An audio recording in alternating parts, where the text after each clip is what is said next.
Hi అండి అందరికీ. అందరు బాగున్నారా? నేను చాలా బాగున్నాను.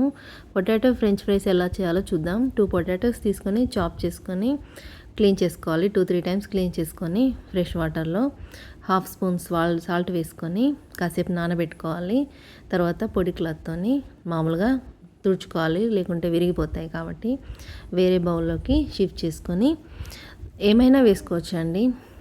ధనియాల పొడి, మసాలా అన్నీ వేసుకోవచ్చు. బట్ నేను మాత్రం కాస్త ఉప్పు, పసుపు, కారం ఇవే వేసాను. కార్న్ఫ్లోర్ వేసుకోవచ్చు, మైదా పిండి కూడా వేసుకోవచ్చు.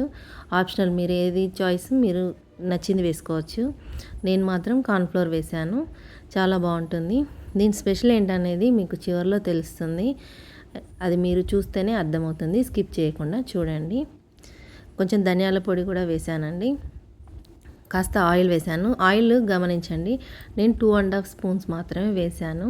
కాస్త మంచిగా కలుపుకొని అన్నిటికీ పట్టేలాగా కలుపుకోవాలి. కలుపుకొని పక్కకు పెట్టుకోవాలి. అన్నిటికీ ఈవెన్గా అన్నిటికీ పట్టుకోవాలి. అలా అయితేనే మీకు ఈవెన్గా కుక్ అవుతాయి.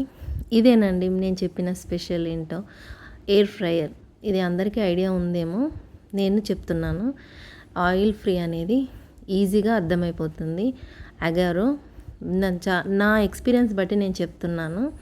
ఇది చాలా ఆయిల్ ఫ్రీ, హెల్త్కి చాలా మంచిది. నేను 200 డిగ్రీస్లో 20 మినిట్స్లో పెట్టాను. బట్ నాకు అంత టైం పట్టలేదండి. నేను అంత టైం తీసుకోలేదు. 15 మినిట్స్కే నేను తీసాను. నాకు 90% కుక్ అయితే సరిపోతుందని చూసాను నేను.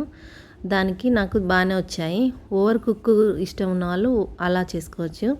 నార్మల్గా దీని స్పెషల్ ఇంకోటి ఏంటంటే, ఎనీ టైం ఓపెన్ చేసుకోవచ్చు. ఓవెన్ లాగా ఈ టైంకే తీయాలనేది ఉండదండి. ఫిక్స్డ్ టైం అనేది ఉండదు దీనికి. ఎనీ టైం మనం ఓపెన్ చేసుకోవచ్చు. అది నాకు నచ్చిన విషయం ఇది. ఎనీ టైం మనకు ఎలా ఉడుకుతుంది ఏంటి అనేది డిష్ని మనం ఎప్పటికప్పుడు చూసుకోవచ్చు. చూసారు కదండి ఎలా వచ్చిందో, చాలా బాగుంది. హెల్త్ కాన్షియస్ ఉన్న వాళ్ళు తప్పక ఫాలో అవ్వండి. నచ్చిన వాళ్ళు కామెంట్లో చెప్పండి. దీనికి టమాటా సాస్ ఎనీ టైప్ నచ్చిన వాళ్ళు ఏదైనా చేసుకోవచ్చు. నచ్చిన వాళ్ళు సబ్స్క్రైబ్ చేసుకోండి. Thank you.